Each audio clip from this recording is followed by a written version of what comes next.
So I figured we'd do a nice little survey on the state of the art for cartilage surgery. Basically, we're going to go over an algorithm that I use, and I think a lot of our surgeons here use as well, when we are approached with patients who have difficult cartilage injuries of the knee. So we'll touch on the problem, we'll touch on the various solutions. Of course, we're going to harp on a little bit of non-operative measures, but we're going to focus primarily on the surgeries that are available. We've probably heard of microfracture or abrasion chondroplasty. We're going to briefly go over that. The bulk of the talk is on cartilage transplantation and cell-based technologies.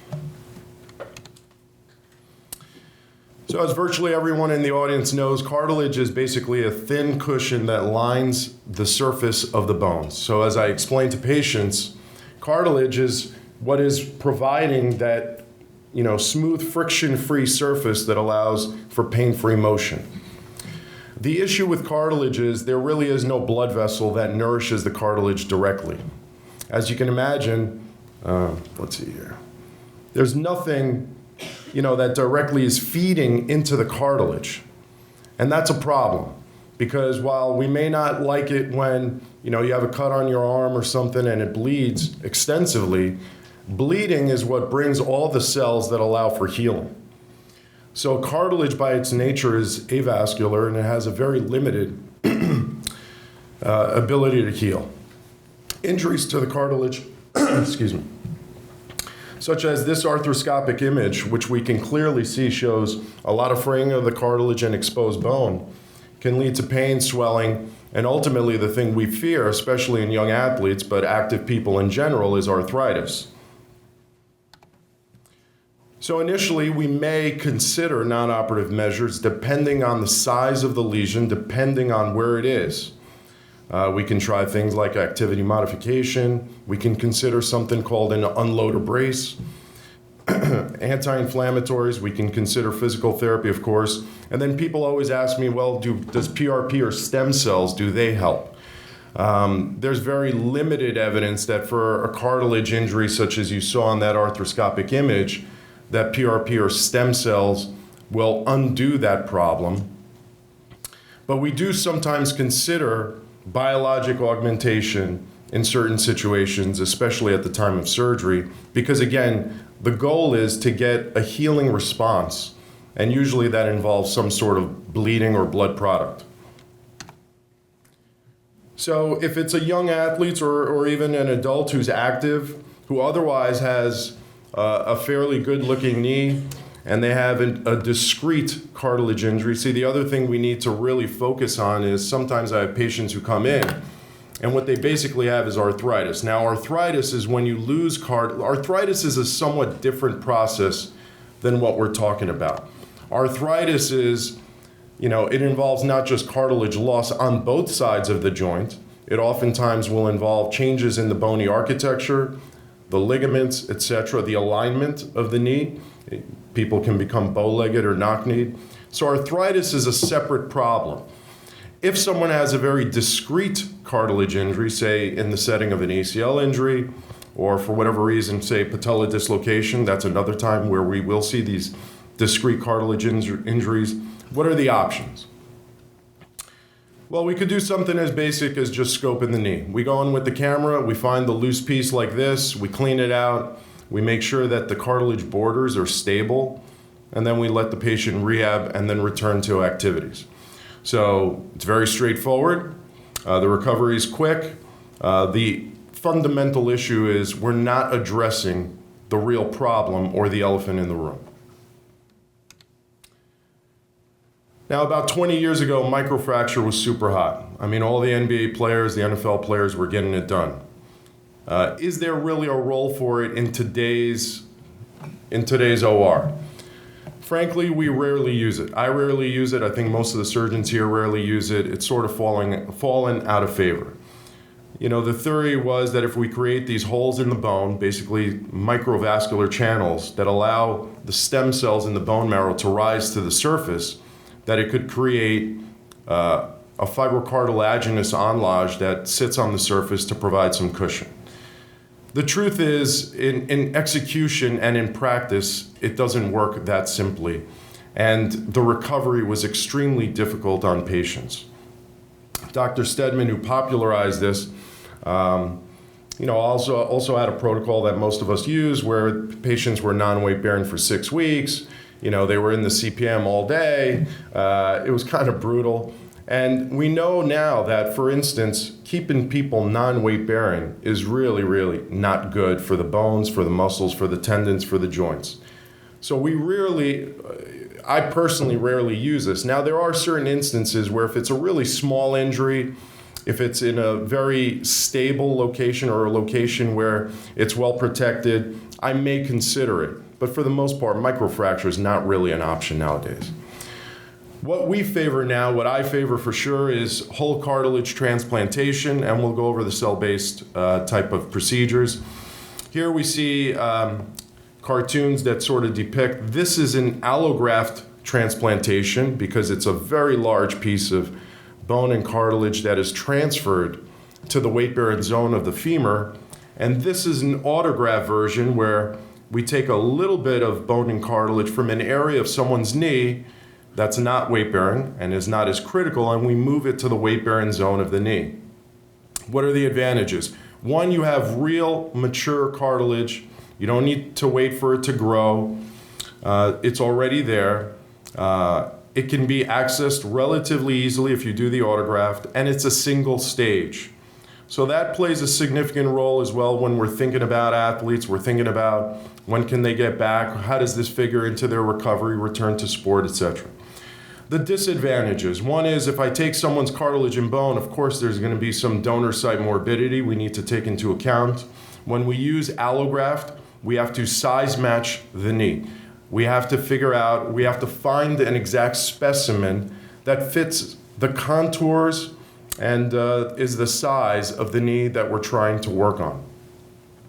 Beyond that, also, we need to make sure that the bony part incorporates into the patient's knee. Sometimes that doesn't always work as well as we would hope it would. So you can see cystic changes in the bone, or it starts to fragment. When we do osteochondral autograft, meaning when we take it from the patient's knee, here's some of the instrumentation. We take it typically from the side of the trochlea, and then we'll move it to the weight-bearing area. It's usually for smaller lesions, of course. We're not going to take a big chunk of someone's knee just to move it to some other region. The other thing to remember is when we're thinking of the weight-bearing zone of the femoral condyles, that's fairly easy to recreate. When we're trying to address a patellofemoral lesion, that's a lot harder because that area has a lot of curves and the cartilage is typically, for instance, the patella, the thickest in the body. So it's hard to recreate that. Now here's a patient of mine, for instance, who had, you could see extensive cartilage wear on one side of the knee on this femoral condyle. And in this case, we're doing what's called a biouni, where we get a cadaver graft and we contour it and shape the graft into the exact dimensions to replace that area on the patient's knee that is missing the cartilage. The problem is it can take more than 6 weeks sometimes to find the cadaver graft. But it's a fairly elegant procedure. Now, the other thing that I think a lot of us here are fans of, certainly I'm a fan of, it's a great option, is cell-based technology. So ACI, autologous chondrocyte implantation, has been around for many years. It's evolved into the third generation where basically we take a sample of someone's cartilage, we send it to a lab. The lab will then grow those cells, multiply those cells, mature those cells, and then place it on a collagen membrane. And then they send it back to us. And we go in a second time and we do the definitive surgery. And you can sort of see here in this cartoon where you have the membrane, and the membrane is going to sit on the area that is missing cartilage after that area is prepared.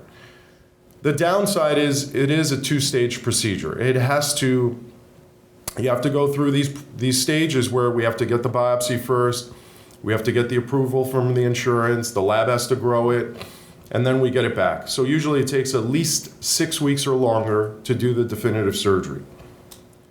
The advantage, though, is we use a patient's own cells. we can grow an almost infinite amount of cartilage in this manner. And so we can use this for extremely large lesions or multiple sites on the knee that need cartilage repair. And the results, truthfully, have been quite good. When we can compare it to cartilage transplantation, it stacks up really, really well. And there have been some studies that show it has a lower revision or failure rate. It is very expensive as well. So, I think every year it's going to get a little stricter with the insurance companies. But for certain patients, this is the optimal surgical procedure. So here's a patient of mine. You can see this was a younger basketball player. You can see the area of concern here. When we make a small incision to clean up the area completely, we can see the defect site. And then basically I fashion the membrane into the exact dimensions of the defect site, and we lay it on there. It's really as simple as that. We basically then also glue it with a fibrin glue, and then we allow biology to do its work. The other thing to remember is we will oftentimes, for those of you who are therapists or even patients in the room, we always have to take into consideration, when we are doing soft tissue procedures, we have to take into consideration things like the patient's alignment. So if the knee is crooked, if it's valgus, if it's varus, we may have to correct it at the time of surgery. If they're missing a meniscus, it does us no good to address the cartilage, but then we don't have the shock absorber. So I may have to do a meniscus transplant. If their ligaments are torn, if the ACL's not functioning, they need the ACL surgery, you have to do that first or at the same time, otherwise you shouldn't be doing the cartilage surgery. So it's very common that we do secondary procedures or concomitant procedures at the same time. And so these procedures, when I do cartilage repair or some of our other surgeons, they're pretty involved. These can be multiple hour surgeries. And then the rehab is, of course, fairly lengthy. What do we do when we do rehab? Of course, if it's just cleaning out the knee, that's a basic, weight bearing is tolerated, advance is tolerated. Microfracture, we don't do as much. Typically we're supposed to leave them non-weight bearing. I really don't like that, so I try not to do microfracture. But if we do cartilage transplantation or the Macy procedure, what I usually do is I will keep them non-weight bearing for a very short period. We allow them to put some weight on the leg after that for a period of, say, a month to 6 weeks, and then we allow them to be weight bearing as tolerated. We want them to start moving the knee fairly quickly. So we start early range of motion. Usually they'll be running sometime around, ideally 6 months or after, although sometimes the patients feel so good, it doesn't matter what I tell them, they start doing their own thing. I know some of you have dealt with that. And then, as we talked about with ACLs, the thing we've come to learn, as I tell even my youngest patients, you can heal very quickly. You can heal almost like Wolverine in the Marvel comic books overnight. But biology will go at its own pace. It doesn't matter what you or I tell it or what you or I think. We have to give these things time to heal. And as I also tell my patients, if we make a commitment to the surgery, let's make a commitment to the recovery, and let's not cheat ourselves of the optimal results because we want to rush back to get back to 1 month earlier, when ultimately it may mean a really bad outcome. So finally, if we look at, broadly speaking, what's the algorithm? The algorithm is, if we can get away without surgery, we'll consider it. But for many of these injuries, we really have to jump to surgery. And then it comes down to, well, how big is the lesion and where is the lesion located? If it's a small lesion, if it's a well-protected area, maybe we consider microfracture, but I'll probably do an autograft transplantation. If it's a bigger lesion, and especially if it's patellofemoral, I'll probably go with a Macy, or if the patient only wants one surgery, we'll do the osteochondral allograft. Certainly, I'll also consider the osteochondral allograft because remember, there's also bone that gets transplanted. I'll consider that if there is significant bony involvement with this cartilage problem. So if someone has a bad OCD lesion, there's a good chance we may consider an osteochondral allograft transplant instead of just the cell-based cartilage transplant because that only addresses the cartilage part of the problem. All right, thank you.